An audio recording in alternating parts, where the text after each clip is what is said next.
Welcome to So You're Kinda a Big Deal, a weekly podcast deep diving into the lives of emerging and established tattoo artists.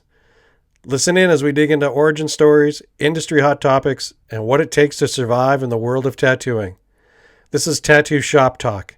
It's funny, it's crass, inspiring, and sometimes we get it right.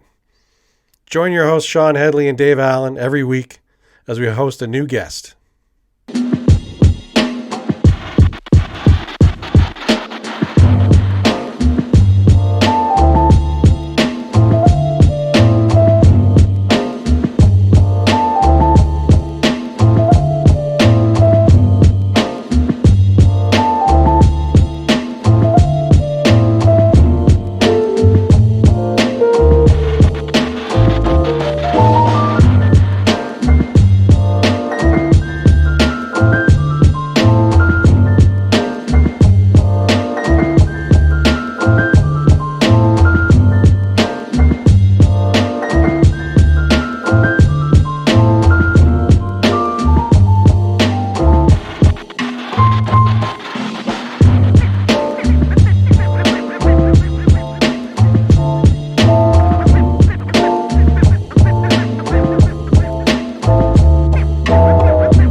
Great getting to know Curly and this amazing guy that tattooed with one arm. You know, the customer had to stretch his own skin.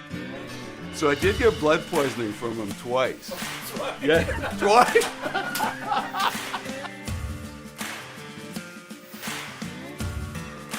Ed Hardy brought this whole Japanese influence into American tattooing. Once Dave Shore come onto the scene, it was like tattooing completely changed. If anybody could say anything about greaseball Japanese, it's fucking Dave Shore. Salty, piratey, bikery, just hard not to do. Man, he'd pull in on his chopper with the tattoos and the girls, and I mean, he was just like so cool, man. He captured vulgarity and pleasure and insanity and recklessness. Tattooer in the 80s or 70s. Just not the same, you had to be a tough guy. I was scared shitless. Even though I was kind of a biker guy, these were bigger biker guys, you know? I'm not totally sure you could paint the picture accurately to somebody now getting into tattooing about what it was like then. And the only reason I would say or I feel that way, though, is because they might not believe you. We had the limo waiting for him with all the lines of blow lined at the airport. This is the way we do it in Canada. In like 80s, 90s, Paul Jeffries was like the king of tattooing. It wasn't just in Canada. Like, am I supposed to stop tattooing? Because if this is what I'm supposed to aspire to, it's not gonna happen. Each one of these old masters influenced groups of tattooers who in turn influenced other groups of tattooers.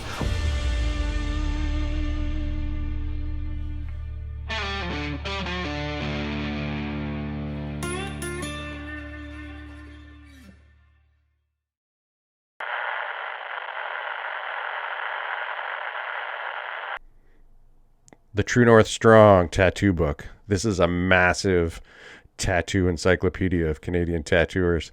350 pages. It's an 11 by 17 coffee table format.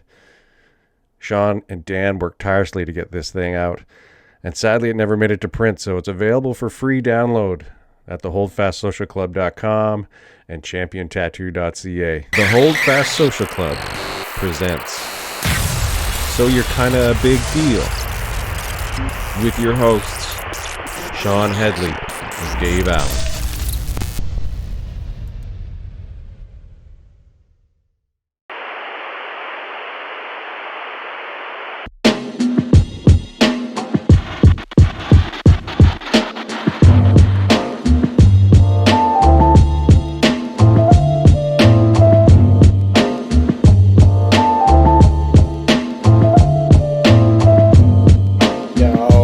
What's up? We'll just get right to fucking the action here. Yeah? Can you hear me? Who? Me? Yeah, me. Yeah, I can hear you. Oh, I okay. can't You're hear just Jory. staring. You're just dead staring and no I response. thought you were It's bringing like, Jory in. oh, so I guess I'm just doing sitting here this waiting, alone today. And I'm like, where's Jory? Oh my god. Yeah, Jory. Look at that mustache. You got the best mustache on the Amazing. internet, I think. Oh. I'm disappointed you're not wearing your hillbilly rash guard Oh my god! outfit. So I was talking. So I couldn't find the link to get into this morning because Erin is my assistant, and she had she thought it was like junk mail, so she deleted it. And I'm like, where the fuck is the link? Where's the link? She's like, oh, I think she's like, you should go in with it wearing that hillbilly rash guard. Oh, that'd be so rad.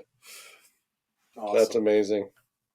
So for those who don't know, Jory's into a little bit of the jiu-jitsu, just like Shawn, and he has this epic, is it a onesie? No, it's just like, It's it just two-piece? goes together so well. It's like Daisy Oh, okay. Duke, like Valley Tudo shorts. It's, and then like a something- farmer coverall with like, it's got a corncob pipe in it and stains, and it gets a lot of guys it excited. does. Yeah, it's pretty popular. With that mustache? With the mustache, I got a mullet. And, Yeah. Oh, dude. Class Awesome. act. Oh, Jory, I should, I have your painting. Oh, you do? Sick. Yeah. I still have that from Bro Yeah. Down. Nice. Yeah. I love Hell that yeah. painting. I was just Bro out, Down I was just 2012. I was just out fishing yesterday. Deadly. Yeah, it's good. Catch anything? Yeah, sweet. Yeah, we got some stomper trouts. Got them on Karani's bloodworms. Cool. Yeah. Shawn's like, what the fuck? You're talking about fishing. Yeah, fly fishing. Fly fishing. Oh yeah, that's right. Got to be specific. Yeah. I don't do none of that bait and tackle stuff.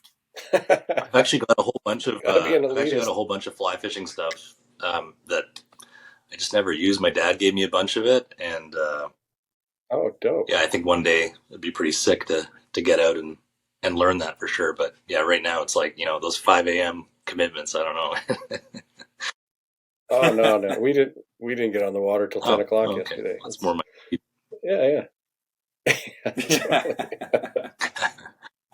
Awesome, great. Jory. Thanks for joining us on. So you're kind of up. Yeah, thanks for having me. Yeah, man. Stoked to see you. It's been since last June when I saw you, and so let's just start with Dave's favorite shit. How did you start tattooing? Oh, come on, that's a good question. It is. How did I start? Yeah, like what was your route into tattooing? Like some people it's through friends, some people it's through just hanging out, like me, just hanging out in a shop and being a nuisance. Yeah. So a long time ago, I had gotten tattooed by Art Godoy at Funhouse Tattoos in Vancouver. Oh, cool. One of the guys that worked there, Jeremy Riley, we were at a party, and he was like, in a nutshell, he was like, I don't think you have what it takes to be a tattooer. I hope he watches I was like, this. fuck you, man. I'm going to be a tattooer. And good for you. That's awesome. And then I moved to Red Deer because one of my cousins was working on the oil rigs. And I was like, I got to save up some money so that I can like sit on it and then like find a place that's going to apprentice me. And then while I was in Red Deer, my cousin actually used to get tattooed at this place called Wicked Works, which is where Lucas Ford and Corey Lewis and Jesse Dolphin and those guys started tattooing. And I really liked them. And so I just kept showing up with like more drawings. And then eventually the owner, Eddie, saw them and was like, okay, kid, like, sure, I'll give you a chance. So I had saved up some money on the oil rigs and got an apprenticeship through Eddie and then worked there for a couple of years. And then,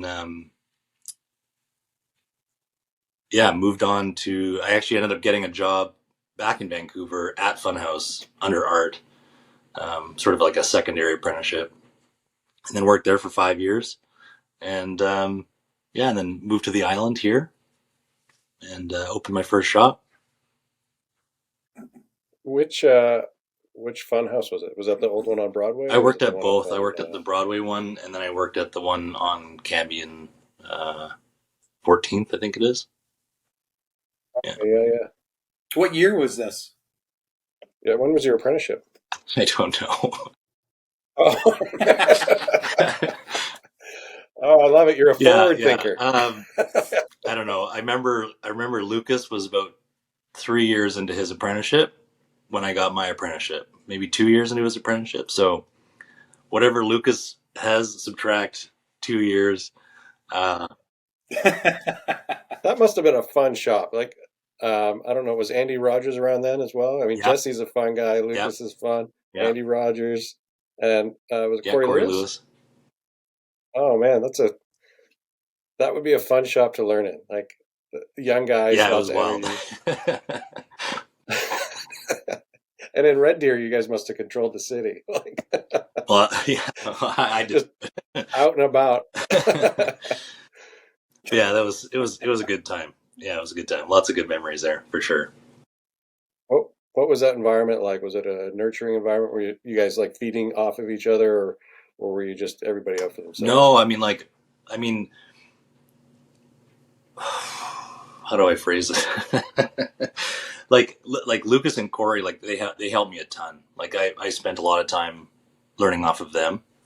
Like when Eddie wasn't around all the time, so I got a lot of my sort of like insights from watching them tattoo. And Lucas was always like, I don't know, making machines and, hey, have you heard of this guy? And this is pre-internet, really. This is pre-Instagram. And so like anything that you knew about was like from books that someone owned or lent you, or like magazines. And so it was like,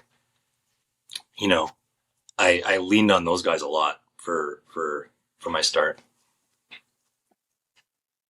Yeah. Nice. And Eddie, what was Eddie's Haywood. last name? Eddie Haywood. Is he still tattooing? He's no longer living. Oh, Yeah, he passed away a few years ago. But yeah, like definitely gave me my first shot at tattooing. So like, man. Yeah, he apprenticed some good artists, right? Like, I mean, the artists take on a lot of responsibility and work on themselves, but for someone to pick good talent like that in Red Deer. Yeah, he took a chance on me, right? I mean, I have him to thank for all of this, so it's pretty amazing. Yeah, awesome. Yeah. And how long were you there for? I was at Wicked Works for, I think, just under 3 years. Yeah. Okay. So then you went to the island? No, I went to Vancouver first. So I got tattooed at Funhouse for my first tattoo, and then I got my first like shot with Eddie, and then that started to, things changed a little bit at the shop. So I was like, okay, I need to like move on, and I got a job with Art, and actually I a friend of mine worked there as the shop help, and I called him and I was like, man, like, I need another place to work. Like, what do you think I could get like an intro with Art again? And he was like, okay, sure. So I get on the phone with Art the next day, and he's like, when can you be down here to do like a little tattoo in front of me kind of thing? And I was like, I was young, and I was like, well, I don't know, like, I'll see what I can do, see if I can get a flight. And he's like, listen, man, this is an exploding offer. Like, as soon as I hang up this phone, like, it's fucking gone. And I was like, okay, I'll see. I was like, wow. Okay, I'll see you tomorrow. So I got, oh my god, like a Mission Impossible, like, standby flight, and like flew out there the next day and like did a tattoo on one of his guys. And like I knew that he liked fine line, and I knew that he liked like, color. You should be able to do like a little bit of everything. So I sort of designed this I freehanded a little skull with smoke and stuff on this guy's ankle, and he was like, okay, cool, you can start at the beginning of the month. So I went home and grabbed my shit, and and then I worked there for 5 years. And then I met my now ex-wife in Vancouver, moved to the island, opened up a shop I had that for 10 years. And then now we sold that, and then I have another studio in town called Lucky Toad. Cool. And how long have you had Lucky Toad? Since lockdown ended. Yeah. Okay. So, like, just to do quick math here, 3, 5, 8, it's 18 plus like 2 years, 20 years. You started your apprenticeship essentially. Yeah. Nice. Nice. Yeah, you should be proud. You should know that number. Oh god. Oh my. I tattooed, no math. No words, math. Okay, numbers. Just draw pretty pictures. Okay. Yeah, awesome. Yeah, double-digit numbers. Yeah, and how's Lucky Toad? It's awesome. Yeah. Yeah. Yeah, it's more of a private studio, right? It started out that way. You know, we had sold Bully Boy, and then lockdown happened, and the reason I'd sold Bully Boy in the first place was I was just sort of tired of. I started becoming more of like a shop manager, and like dealing with people, like with like artists, and then like shop supplies and handling all that stuff, because my wife at the time was pregnant with our daughter. So at the time she was handling all the back end stuff, and I could just be the like, flaky artist. And then, suddenly like all of the tasks fell on me, and I was like, yeah, this isn't happening. Cause then we also had a kid now. So I was like being father, manager, artist, and like I do all custom stuff. So it's all like, hours of pre-drawing. And anyway, long story short, I was just like, okay, I don't want to do this anymore. So a friend bought the shop, and then I just sort of worked as an artist for about a year. And then I just wanted to do like a solo thing. So opened up Lucky Toad and did that solo for, I think, like about 8 or 9 months. And then I ended up taking on Ben Tyne first, who used to work at Tattoo Union in Victoria with Luna Lucero. Yeah, and then Luna came to work for me as well. So those guys worked for me for about a year or so, and then I think you had Luna on here not too long ago. So her and Ben opened up their own little private place in Chemainus, which is not too far from where I'm at. Okay. And yeah, they're loving it. They got a cute little shop there. Cool. Yeah. You mentioned briefly about juggling all the different hats you had to have as a shop owner, artist, and stuff like that. I'd love to hear a little bit more about that. And obviously, it was enough to make you want to shut down your shop and do something else. But a lot of people who are new to tattooing think that owning a studio and filling with a bunch of artists is the way to success. And I think hearing a little bit more about what it's actually like would be really helpful for a lot of people. Yeah, well, I mean, I didn't have I had pretty competitive like shop cuts. Like I had people on chair rent, and it wasn't very much because Duncan's not a very big town, right? So I mean, people are busy, but they're not like crazy busy, and they're not charging like city prices either. Like it's, per hour it's cheaper than what you get in like Victoria or Vancouver or something. At least back then. So at the end of the month, after like all of my overheads, I mean, the artists were making more money than I was. Like it wasn't a good hustle, So, but then still all the responsibility fell on me and like everyone's problems. So, it's like, what are you going to do about it? And so, artists don't have attitude like that, do they?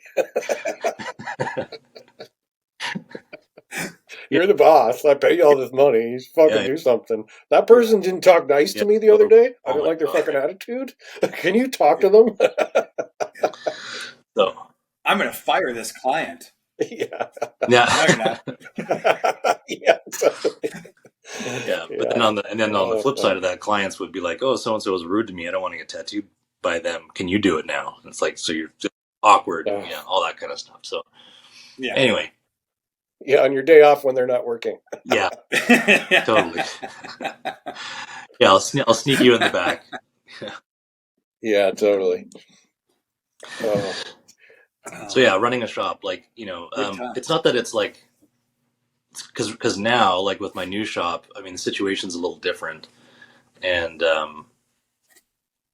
actually, it's funny because I went right around the time that I was selling the shop, I went and did a guest spot at Kapala with Rich, and then I did a guest spot at Bushido with Doug.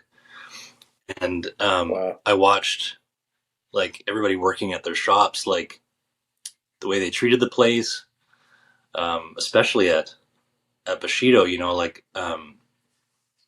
we're in the back room getting ready for our appointments, and everyone's busy, like everyone's running around, and they're like, we're having a chat, eating, you know, a quick meal, getting stencils ready, and then like rushing out to the next appointment. Meanwhile, you know, I can't remember who it was, but they're like running out the door, and then they stop, they turn around, and they like adjust like a floor tile that was like out of place, or they like adjust a stack of papers that was a little like, you know, this is like not the stuff that people see. This is in the back room. Like, who cares, right? But they're like, they all like give a shit about their shop, and then they're off. Yeah.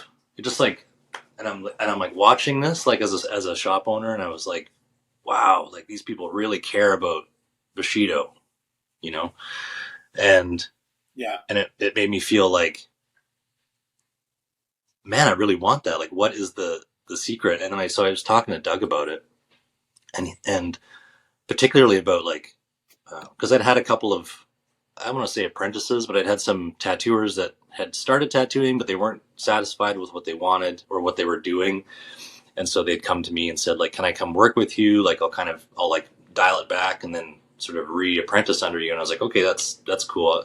But as soon as it was like, hey, can't do that, you know, it's over your head, you know, it was like feathers were ruffled, and then it just like fell apart, right? So I said to Doug, like, I'm having all these troubles with like new artists, and like, what's the deal? And he's like, well, in Japan, like, you have to steal your apprenticeship. So if a master allows you to come into the studio, it means like it's up to you to succeed in your apprenticeship. So you have to watch the master, and then he'll give you opportunities to like practice those things and see where you're at.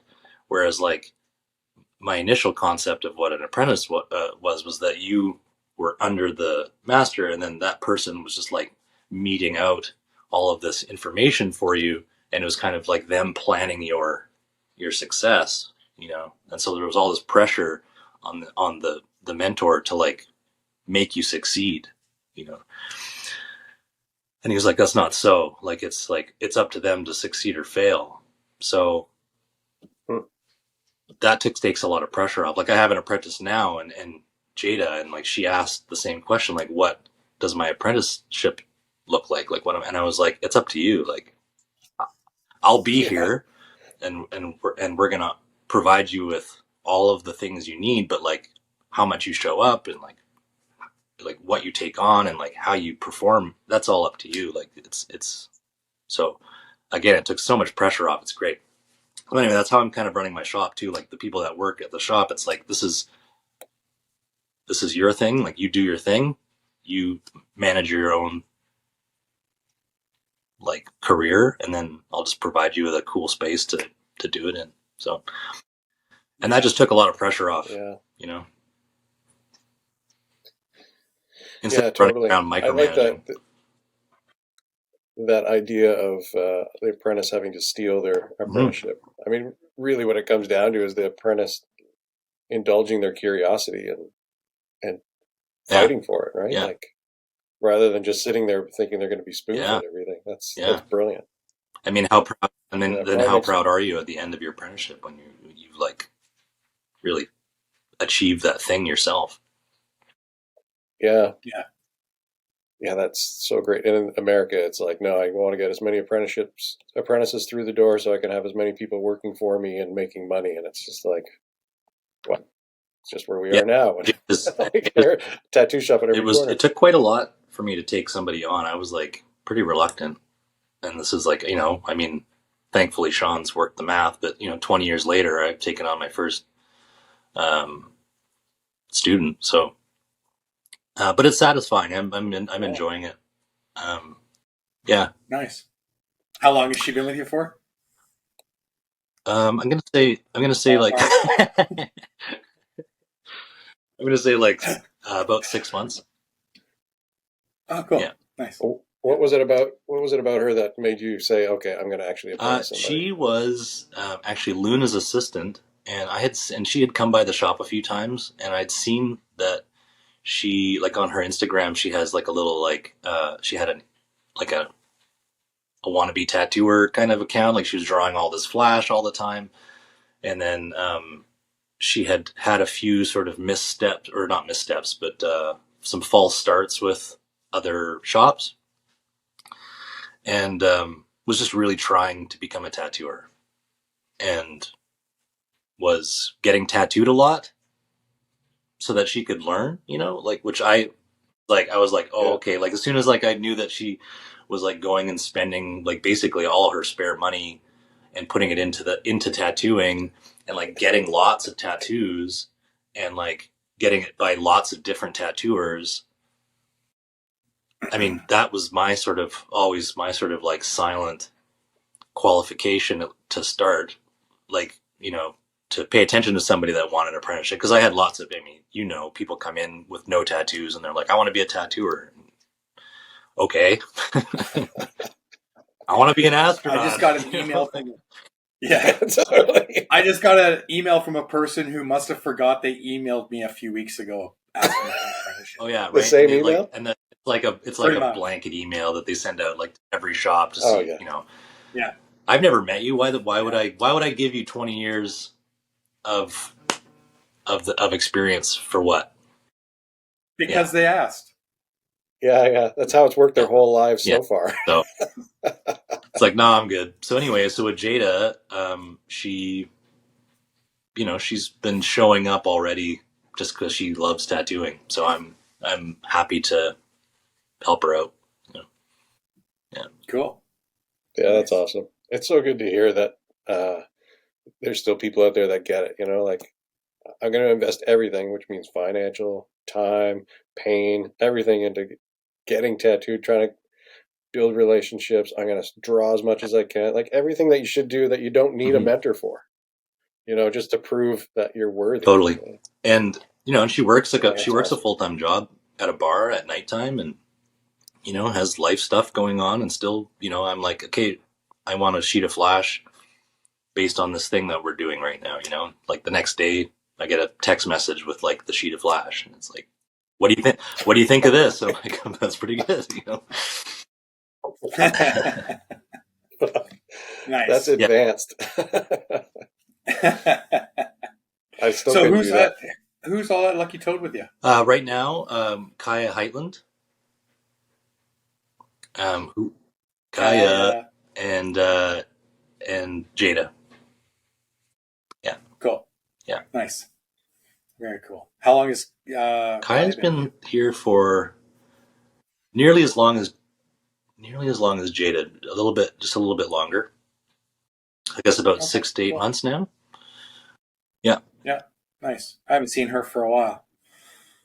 Yeah, she just started tattooing again. She's taken a little break. She has if you know Kaya, she's got like 100 art related businesses, this, that she's like just crushing at all the time. So, but yeah, she's back to tattooing, which is awesome. I mean, some of the stuff that she's putting out there right now, I'm like, oh man, it's cool to have that caliber of tattooer like in my shop, Yeah. Cool. Mm-hmm. Awesome. Very cool. And then her husband, Marcus, is he's not in the shop. Yeah, we're waiting for citizenship, but hopefully that in the future too. That's all right. He can just do jujitsu. That's right. Weights. Yeah. We got some mats. We got some mats for the shop too. Oh man! I saw your footage that you put up. That was hilarious. Yeah. The Pain Cave. It's Pain Cave Tattoos. I think you need to change Yeah, the it's name. funny because you know, we got a little like drilling roll in, and then you know, I think we'd been at it for like an hour or so, and then a client came by, you know, knocks on the door, all the blinds are up, and then you know, I opened the door and you could see he was like, oof, like, because we're wearing all of our like Yes. jujitsu gear, and it's like, if you know jujitsu gear, it's like a gym bag all the time, like it just, you know, yeah. So it smelled like a locker room in there for sure. It was pretty steamy. Oh. Come on in for your Yeah. consultation. Opened all the doors and don't slip on the mat. Yeah. Really... Oh, that's crazy. Awesome. I might be. Well, probably. I shouldn't say might. I'm going to be in Calgary at the end of June. I heard. I saw Doug yesterday. Sick. Yes. Yeah. For nice. Are we going to get some rolls in or what? In between car crashes? Shut up. Yeah. How long are you going to be there for? Probably. A week? Yeah. Okay. I'll come down. Yeah. Great. Absolutely. Come down. We'll find some dirty ass garage to go roll around. Yeah. It's perfect. I guess a jiu-jitsu gym just opened up. I heard. I know. Doug texted me. He was pretty excited about it. So. Yeah, same. He's like, I'm training at this place. He's like, and my knees are great. Yeah. No. Not for long. Oh man.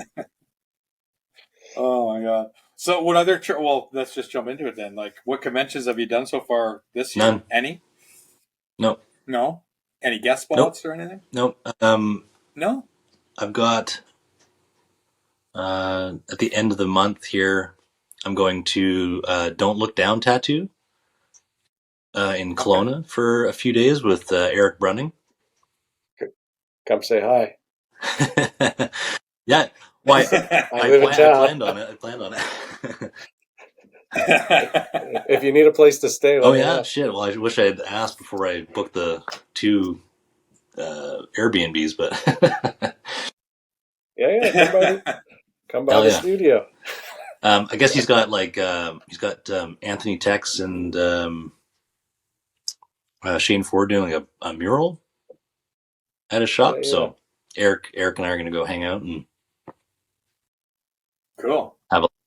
Is that Eric's shop now? Whose shop? Eric's? Like at Black Don't Rider? Look Down. No. Eric. Oh, okay. Eric works at Black Rider in Vancouver. Yeah. Oh, you're going with him out to Don't Look Down. Yeah, we're just doing a little. Right. We're just having a little quick road trip. Yeah. Yeah. Nice. Yeah. Okay. I was confused for a second. I was like, wait, he owns that shop now? What's going on? Okay. You lost the old man for a second. Oh yeah. Let me know when you get I will. down. Yeah, absolutely. Yeah. And then once you know just text me the dates in June, and then I'll write down for sure. We'll get see if Dan wants to come. Oh yeah, sweet. Yeah, maybe I'll just drive with him then. Rematch. Ride my bike. Yeah. I'm going to change the subject here. We're going to do a hard left hand. I'm curious how much you do. Everything you do is custom. How much of it are you drawing on? How much do I draw on? Yeah, I definitely see a lot of posts of you drawing stuff on. Lately, it's been a lot. I didn't do a lot of freehand before, and then Kaya's husband Marcus is his process of tattooing is 100% freehand. So if anyone's ever seen his stuff, his Instagram is Lux Altera, and he's like super well known in like the biomech community, and he's really encouraged me to, because I like everything I do is custom anyway. Like, so all of my tattoos I draw beforehand, and there's a lot of work that goes into it. But I drop quite quickly. Like, it doesn't take me a ton of time to do like a large like illustrative kind of thing. And so he just sort of talked about some of the ideas of like, because I kind of like the pressure. Like a lot of the stuff I draw is like last minute also, which is pretty standard in tattooing, you know. Shh, quiet! Don't let anyone know that. You don't have it drawn through up. my sleeve this morning. I thought you put Yeah, days into it. totally. Yeah. But I mean, I thought about it for days. Yeah. Thought about it for days. Stressed Yeah. about it for days, and then That's went to right. bed. Yeah. But there's something really performative about the freehand experience, and like the clients really enjoy it too. And Yeah. it's been, I mean, it takes a lot of pressure off, weirdly, because I'm not spending so much time like ruminating on it, like at home, and there's like less distraction, you know. Like I've got these two crazy cats at home, you know, and there's like tasks to do around the, you know, like chores to do around the house, and like I'll start drawing, and I'm so easily distracted. So I'm just like, it takes me, it's a bit of a slugfest to like get a design finish. But at the shop, I mean, that's, I don't know, I think maybe 20 years of, you know, once I'm in the tattoo shop, that's my focus. So when I'm sitting down with a client, I can kind of like talk to them about what they want. They get a little bit more input on the tattoo in a way that's like productive, as opposed to like drawing a design and then being like, what do you think? And then they're like, they sort of nitpick it. It's more like, hey, these are the things I want in it. And then as I'm drawing it, like, what do you think? And they're like, I love it, you know, and they can like, you can adjust a few things, but it's like, I don't know. And it like makes a kind of a special story for them. Yeah. I think when they can see it on the body right away too, they understand. Like not everybody is a visual thinker and can take a drawing and think of how it's going to look on them, but you draw it on them, they're right away. They're like, oh shit, that looks. And great. Yeah. Your videos recently have been reminding me of how much I used to like to draw on people, and how I should probably start. It's again. so fun. But I used to draw on people out of sheer laziness of not being prepared and being like, oh, yeah, hey, guess what? We're doing a freehand today. Yeah. Really? Wow. Awesome. It's like, yeah, in the 90s, that was code for Totally. I drank way too much yesterday. Just like, just the fumes coming out of your Yeah, out of his pores. No, those are the markers. Those are the markers. Yeah. Put a lot of alcohol in these things. Yeah. What are you using to draw on with? What kind of markers Just are you Sharpies. using? Yeah. Okay. Yeah, I'll usually just like, I'll go from like a yellow to orange to red, and then I'll finish it with like a blue or a green. And then like, I'll usually like, actually, so when I got my sleeve by Steve Moore like 6 or 7 years ago, and it was the first time I'd ever seen somebody sketch a tattoo on before. And like, you know, I'm watching Steve, and it was the first time I'd been tattooed in maybe like 8 years. He drew. No, he stenciled it. Oh, okay. No, Steve. I don't think Steve doesn't like freehand stuff very much.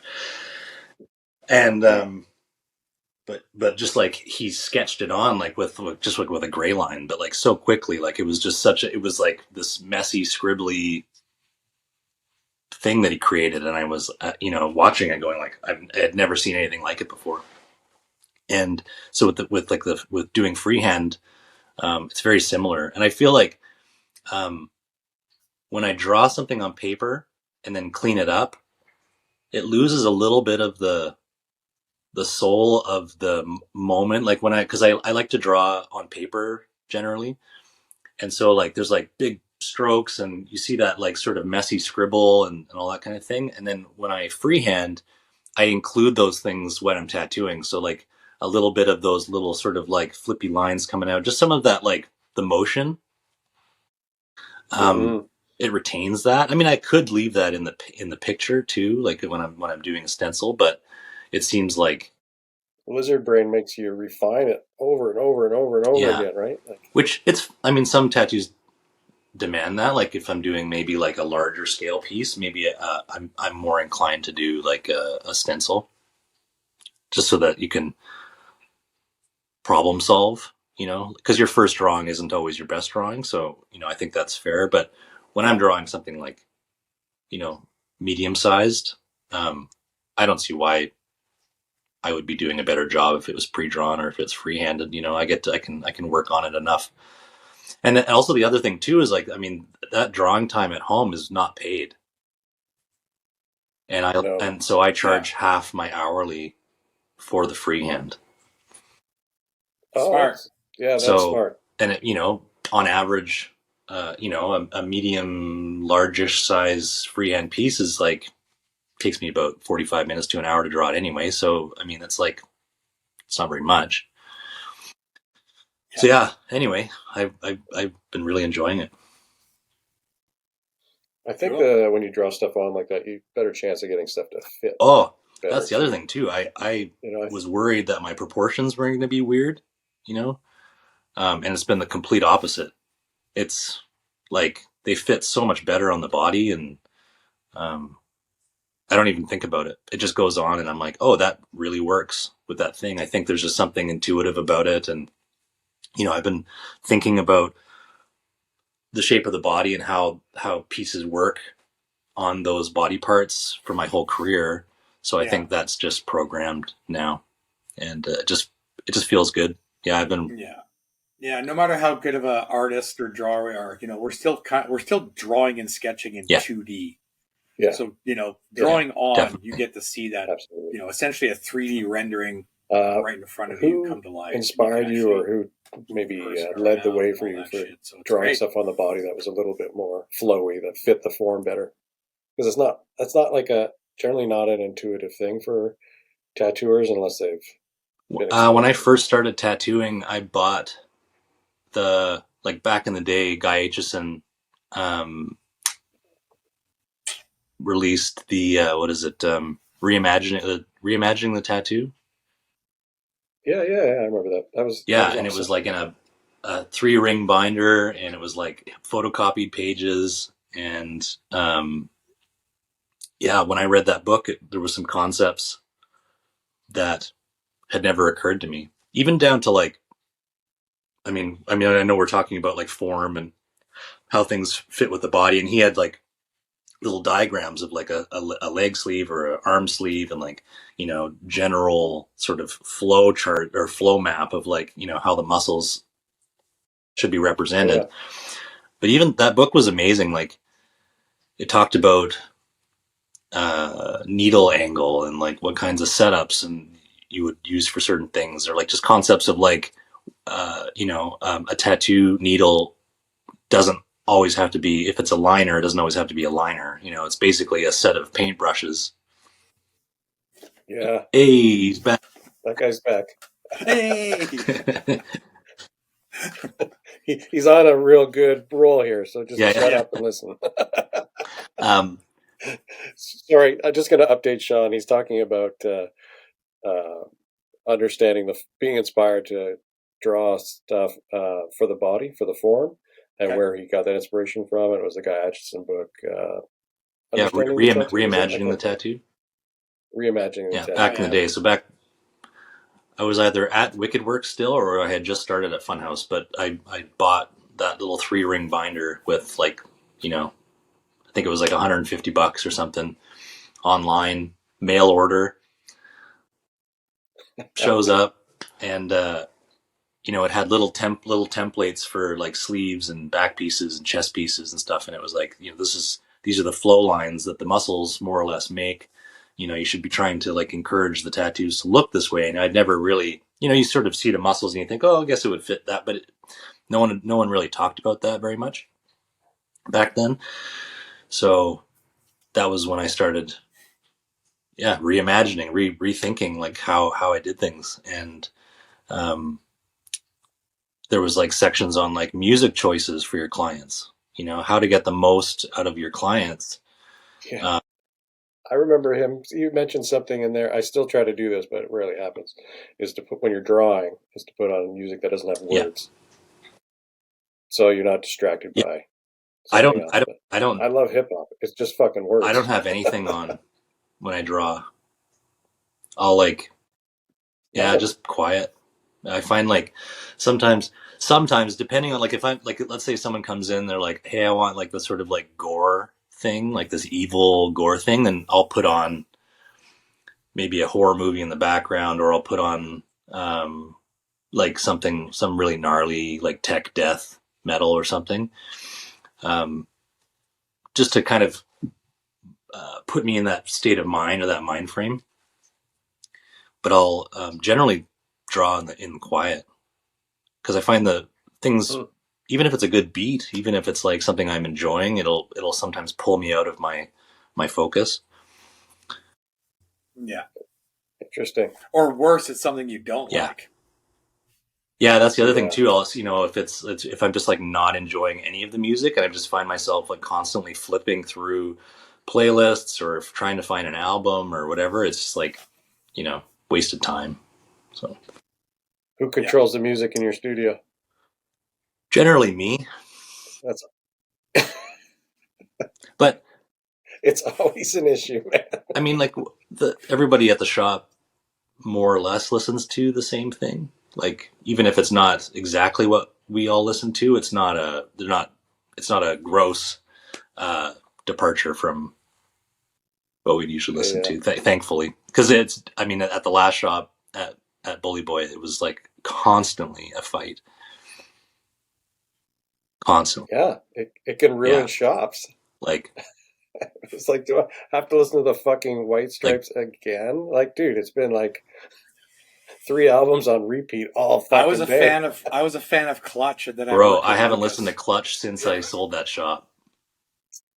It's same. Well, not since you sold the shop, but since Dustin passed, that was no more. Done. Yeah. People were like, "Oh, there's a new Clutch album out." I don't give a fuck. Totally.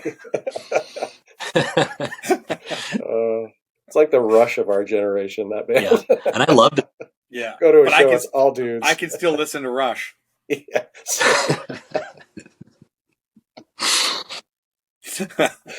Oh, fuck.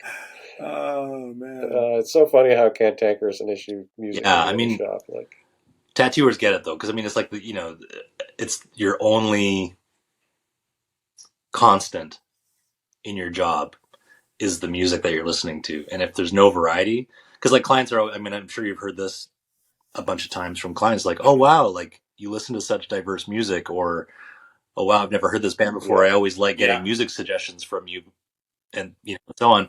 But it's like, I have to. It's like, I just can't listen to the same thing over and over and over again.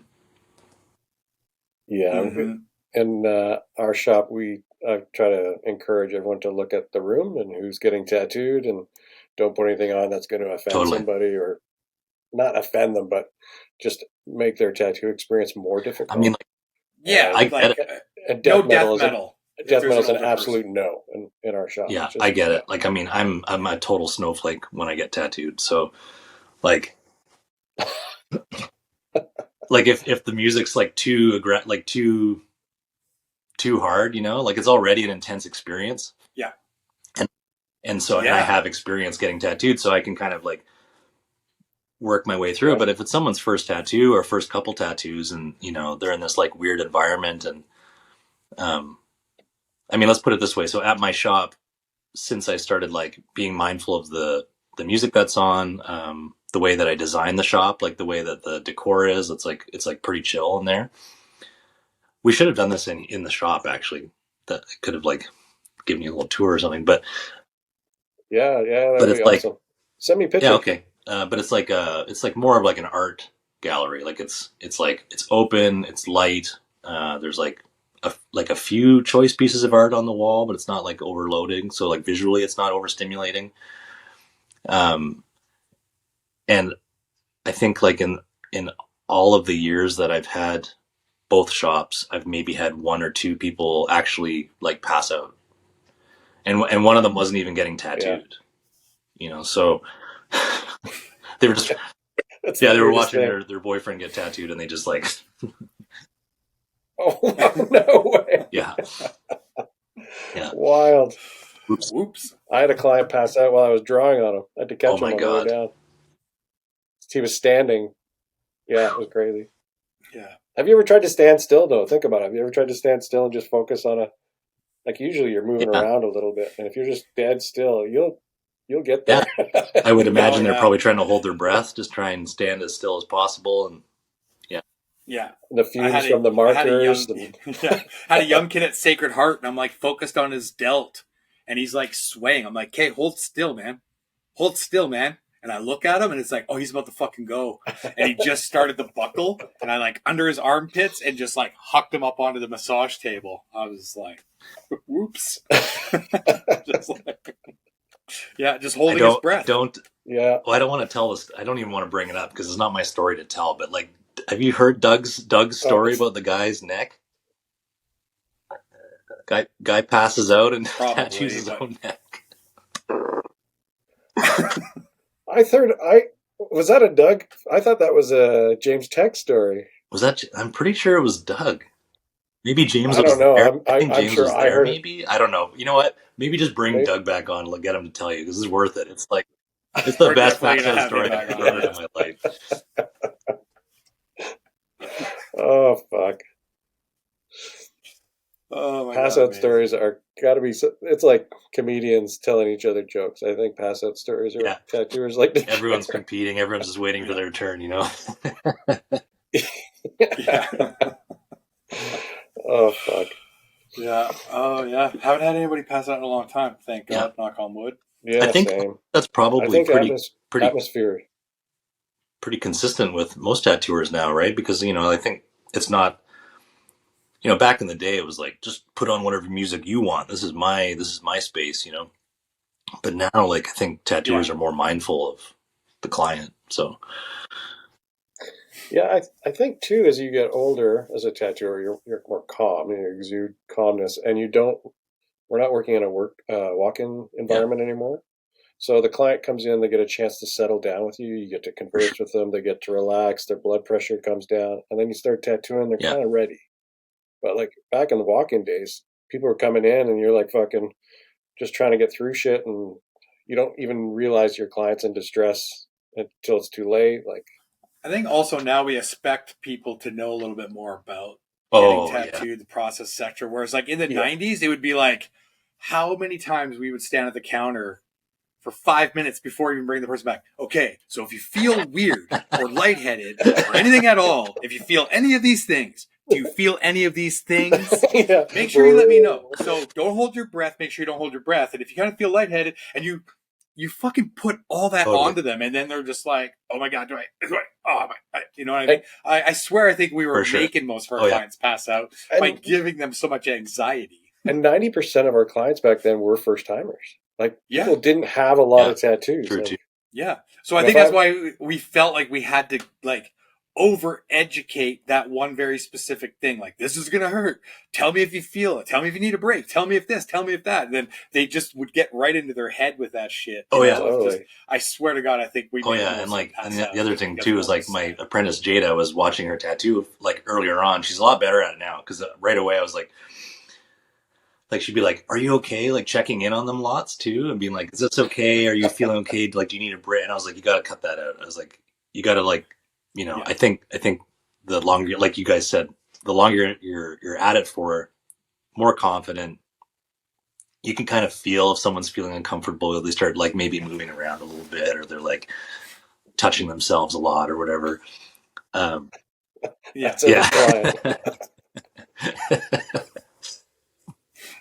Fuck. But you don't need to like give them the huge breakdown of like what's going to happen. Yeah. And people are so much more savvy. So, what percentage of your clients do you think are touching themselves while you tattoo them? This is the way you said that. I was like, I can't let it go. I can't let it go. It's a private studio. Because, I don't really have many clients touching themselves when I tattoo them. I'm old now. I get Surprising amount. It's more than you think. So what's the ratio between men and women? It's pretty even, actually.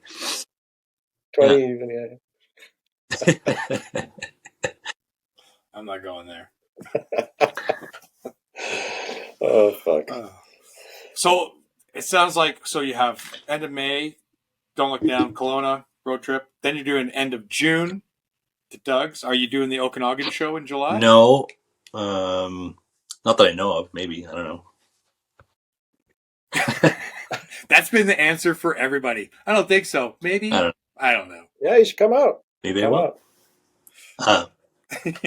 I'm trying to organize a day where we get everybody out on paddle boards and. It sounds stuff amazing. like that Honestly, out I've on never lake. done it. I've never done the Okanagan show. Oh, I know. dude, it's great. I know. That's what everyone says. Everyone's Yeah. so fucking stoked about it, and I just like. Well, I'm. Yeah. What do you got against the Okanagan? Yeah, but he lives on the island. Why does he want to leave True. the island in summer? True. The island's pretty epic. It's pretty epic. It's pretty sweet. Yeah, I'd love to live there. And you're in. I'm in Duncan, right? Yeah. Yeah, I love that. And then section. And then the show after that is in September. Eric and I are going to the Austin convention. Oh, Invitational. Nice. I love that city. I went for the first time this year, and Dude, I can't wait. I've never been. Everyone keeps telling me how amazing Austin is. I can't wait. Yeah. Oh yeah. What do you know the dates that you're going for? Like, are you staying for any amount of time after the convention? Yeah, we're gonna stay for a week. Sweet, I'll see you Amazing. there. I was thinking of renting a motorbike when I'm out there. Yeah. Nice. If you get a chance, go check out Southside Tattoo and talk to the crew there. Bart Willis owns a shop. It's a solid, fun, good people walk-in shop. Yeah, I think it's the oldest studio in Austin. Rad. Yeah, it's just such a great place. Yeah, I'm excited too. My first time. Gonna fly down. We're seeing Anthony Jeselnik on the Saturday of the following of the Austin convention. So we'll get down there midweek, and then we'll be there for a week. What are the dates for that convention? I think it's like the 4th, 5th, 6th of June. No, September. September. Oh, that's far enough away. I could save up. I wonder if Bart would be back. That'd be fun. It's actually the 1st, 2nd, 3rd. Oh, okay. And then we get in, I believe, on the 6th or the 7th, and we're there for a week. Oh, okay. So, yeah. Yeah. Cool. Yeah, I'm stoked to check out that city, me too. man. Yeah. Barbecue. That's all I got on my mind is barbecue. If you're renting a bike or a car, you're going to want to head out to Lockhart. It's a half hour west of Austin, and my sources there were telling me that's where all the good barbecue is now. I'm sure for Canadians, it's all fucking above our heads. Right. Careful, it's so easy to get sick off of barbecue. It's like when they first opened one of those Brazilian all-you-can-eat steakhouses in Calgary. Oh. A whole bunch of people got sick, like Mike Peace missed work, and it's like everybody thought they got food poisoning. It's like, no, man, it's because you ate too much fucking meat. You can't eat you couldn't 2 pounds shit for 3 days. Oh my god! You can't eat 2 pounds of meat, fatty meat, in one sitting and expect you're gonna get through it. Okay.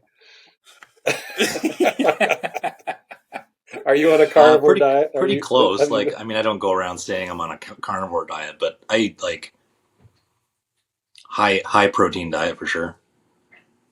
Yeah, I've got a jiu-jitsu tournament coming up pretty quick here, and I'm trying to get my weight down a little bit for that division. So, what division? It's the AVA in Victoria.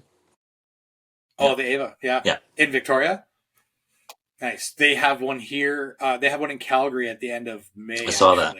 But yeah. What division are you in? I just changed it because I couldn't get my weight down, but I.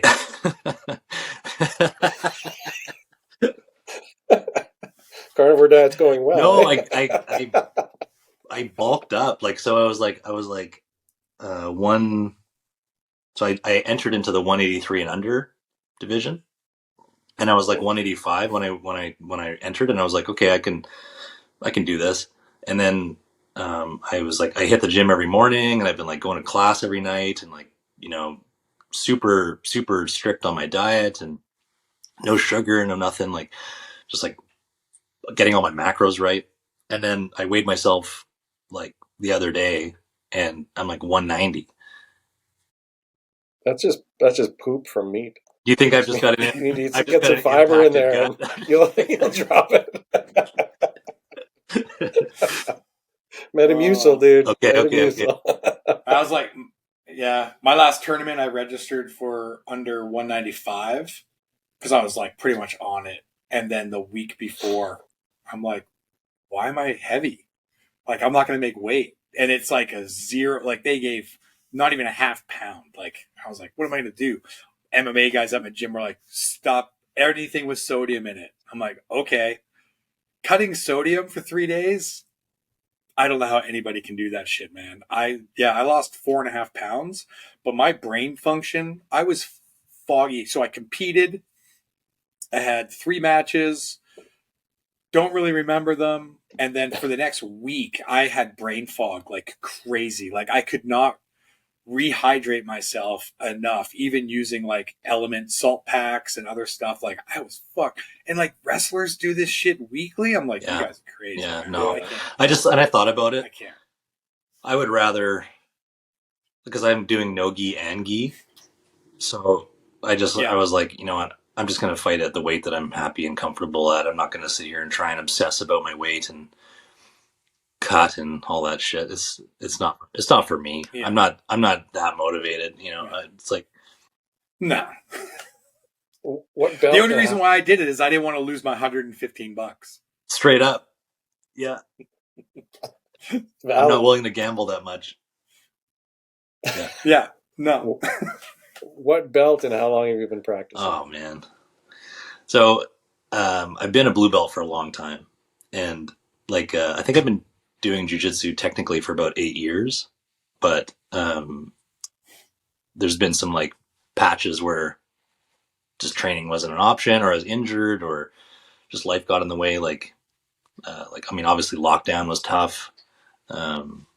You know, had some big life things happen that just took all the steam out of my engine there. So, but I'm back at it now. Like I go most nights to class, and yeah, it's awesome. So I said to my coach, like, I'm going for my purple this year. Like, I'm sick of being a blue belt. Like, it's not even about getting a purple belt. It's just like, I'm just so tired of being a blue belt. You know, people ask how long you've been doing jiu-jitsu. Like, it's like, oh my God, I'm a blue belt. But like, you know, all my friends that I started training. I have a blue belt at my What's that? gym. Yeah. Oh, I was just going to say, I have a blue belt at my gym that just kills everybody. It's like, would you just promote him already? He doesn't come to classes enough. He comes to open mats and just smashes people. Right? He probably enjoys that.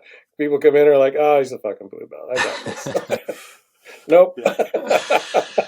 So, yeah. So I'm committed to get it taken care of that, because I'm tired of being a blue belt. Yeah. So yeah, and you've probably had people you started with. Oh, that's what I was saying. Yeah, it's like the guys that I started training with when I was a white belt, they're all brown belts or getting their black belts.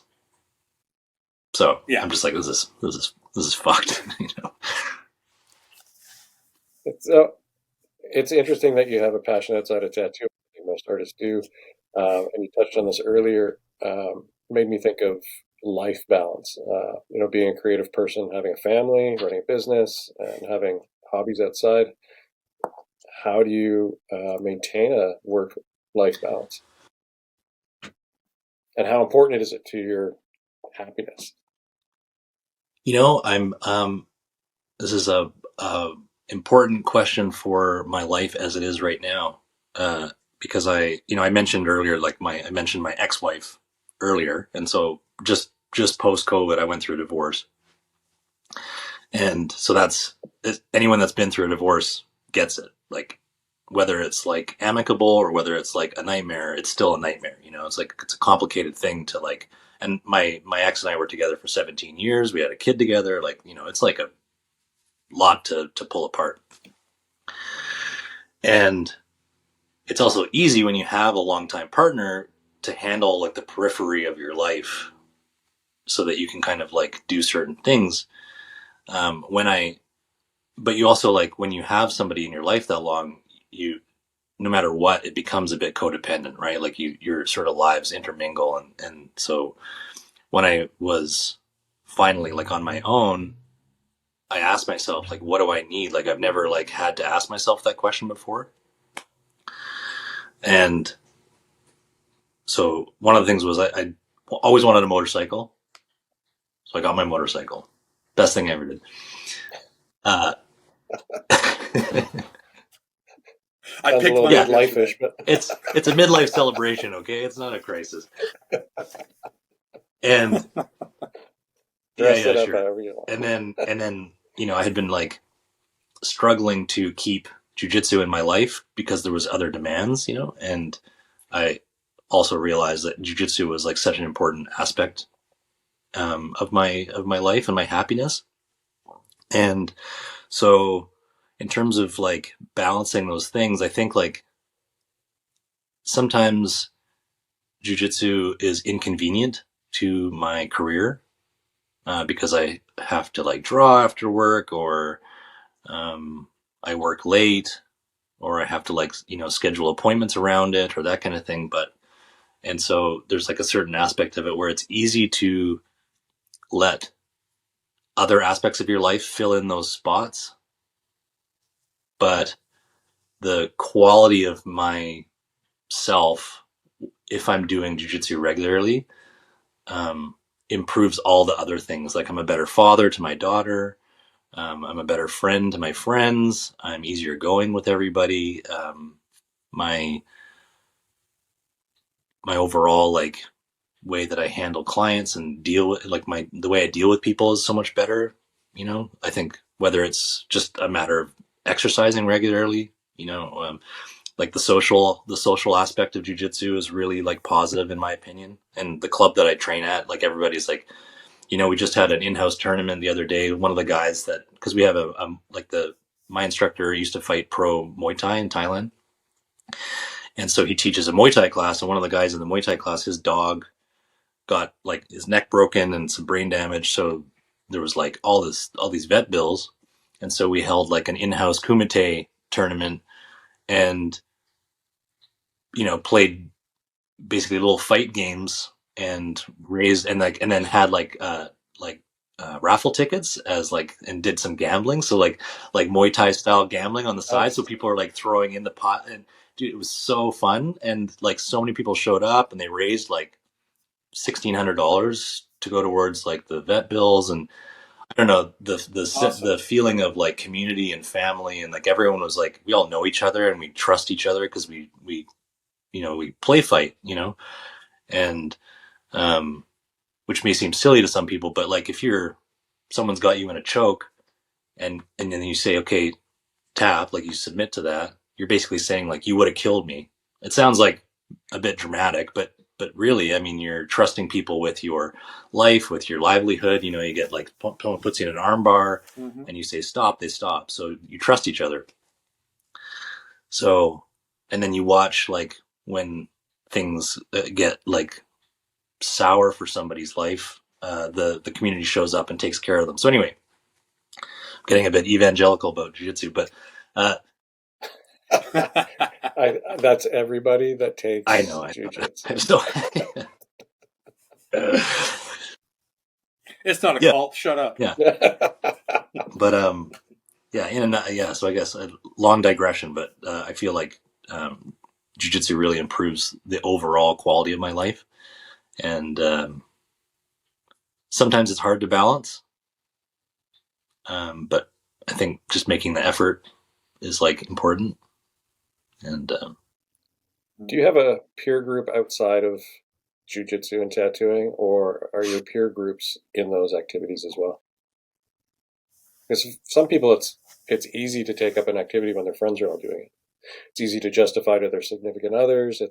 It's really natural. It's much harder for somebody who has family, friends, career to pick up something that's selfish. You know, it's something that just they do and have to go at it. Yeah, that was actually a huge bone of contention in my marriage, actually, because like the friend group that we were all part of, they didn't do jiu-jitsu and they didn't do tattoos. They weren't working artists, and my wife wasn't either.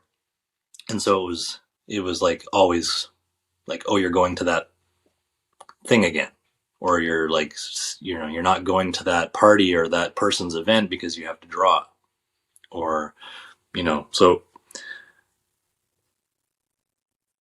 now I do have friends that aren't part of either of those communities. But I think like they are friends now because they don't judge those things. Like if I can't make a thing, they don't get butthurt about it. But yeah, like earlier on in my life, these two things definitely caused some friction for sure. Cause yeah, it's like, it's a selfish endeavor, like self-discovery and like, exploring new ideas or hobbies.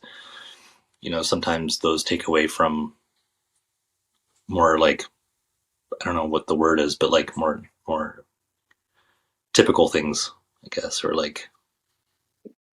Yeah, I think it's important though that you, like you're saying, it's self-discovery, but you have to explore different things to figure out who you are, where you stand, and what you're capable of, and that's not always something you can do with the other group of friends or family you have. How is that related back to tattooing for you? Well, I mean, like, or did tattooing carry you into help you in the other realm? Yeah, a little bit of both. I think because, for one, jiu-jitsu is kind of scary. There's always like a moment where you're challenging yourself, whether it's like one of the guys at the club that's really like tough or skilled, or maybe even somebody that doesn't know as much, and then you're being forced to like help them get better. These things are like challenging. And so, especially having tattooed for 20 years, it's important to practice challenging yourself and trying different things. And then in the reverse, like with tattooing, like I think my my success in jiu-jitsu, I shouldn't say success, because I mean technically 8 years of blue belt is not very successful, but like you could be a badass blue belt, we don't know. But I guess maybe sticking with it and like being okay with my progress comes from like, have you ever read like the Miyamoto Musashi's Book of Five Rings? No, heard of it. Yeah, so there's this part of it, and I'm probably like butchering the quote, but it's like, once you know one thing deeply, then you'll understand all things broadly. And like, when you get to know tattooing to a certain point, I'm like reluctant to say master because it sounds like pretty self-aggrandizing, but like once you get a certain like skill level or amount of hours logged in tattooing, you can like pretty much do anything. And that sounds like a tattooer's mindset about life right there. But I can fucking do it. Because I like stuck it out in tattooing, and I'm like comfortable in it, I can apply that to new things or different practices. So like, I don't, like, personally, I don't know about you, but I don't have any bad self-talk when I'm like learning a new skill. I'm not telling myself, oh, you're bad at this or you're shitty at this, and they're all laughing at you. It's like, no, I'm new at this thing. Everybody's new once, and you just got to stick with it. And so, I think those two things like help each other out quite a bit. Absolutely. Yeah. Shawn? What? You look like you're... I'm just listening and learning. Sorry, I've already had a long morning. Yes. That's what his comment was there earlier, Jory. I was returning a van that I rented to pick up a motorcycle. It was a horrible day. And then literally as I was parking the van, I fucking tore the whole like weather siding strip off of the van on the van beside it. I was just like, yeah. Cool. You're never allowed to drive my van. Yeah. But hey, it drives really well. It was actually a Ford Transit. It was that nice. thing is super comfy. Crazy. Yeah. So, but anyways, yeah. Nice. That was my morning. but I got my motorbike. What'd you get? Is it like a new bike? It's new to me. I don't know if you know. Do you know Mike Sperling? Okay, Mike Sperling built it. It's a Sportster 883, but like all custom from ground up. I'll send you a picture. It looks badass. It's very cool. Yeah, it doesn't. Everybody's like, "That's a Harley." I'm like, "Yeah, it's a Harley." Did he use it for flat tracking? Was he into that? Yeah. Yeah. Okay, So pretty serious. It's a Yeah. pretty sweet ride. Death machine. Yeah. Yeah. So it's just. Yeah, I was thinking of riding my bike out in June. I've never done a long trip before on my bike, so This bike is definitely not for a long trip. It would be very uncomfortable. This is for me to go to the shop to jiu-jitsu. Sick. Pretty much. Oh man. Crazy. So do you have you just have a couple guest spots and the one convention you're doing this year? Yep. Just taking it easy. Nice. And you're getting your purple belt. That's the plan. So where can we monitor your progress on your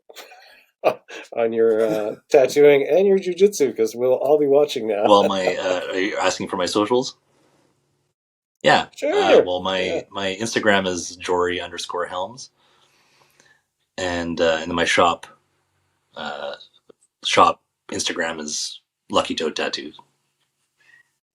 Yeah. Lucky Toad. Yeah, that's awesome. Awesome. Was there anything that you wanted to talk about in this interview? Is there any topics near and dear to your heart? You doing any fundraisers? You doing anything exciting? You want people to come out to this tournament in Victoria and cheer you? No, I'd rather not.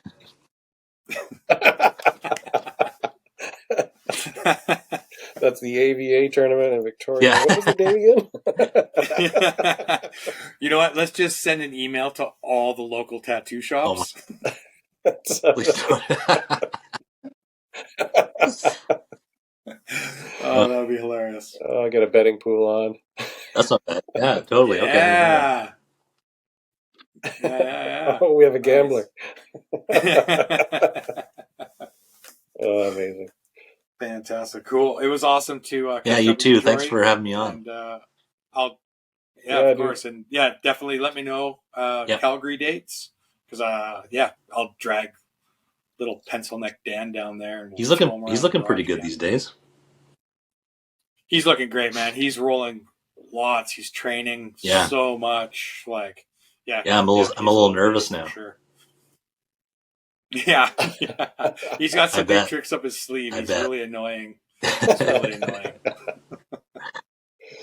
Those little spaghetti arms. Yeah, little noodle man. In everywhere. Yeah. Yeah. Cool. Well, it's been great. Thanks for your time. Thanks, gentlemen. I really appreciate it. You talked about some great stuff. Cool.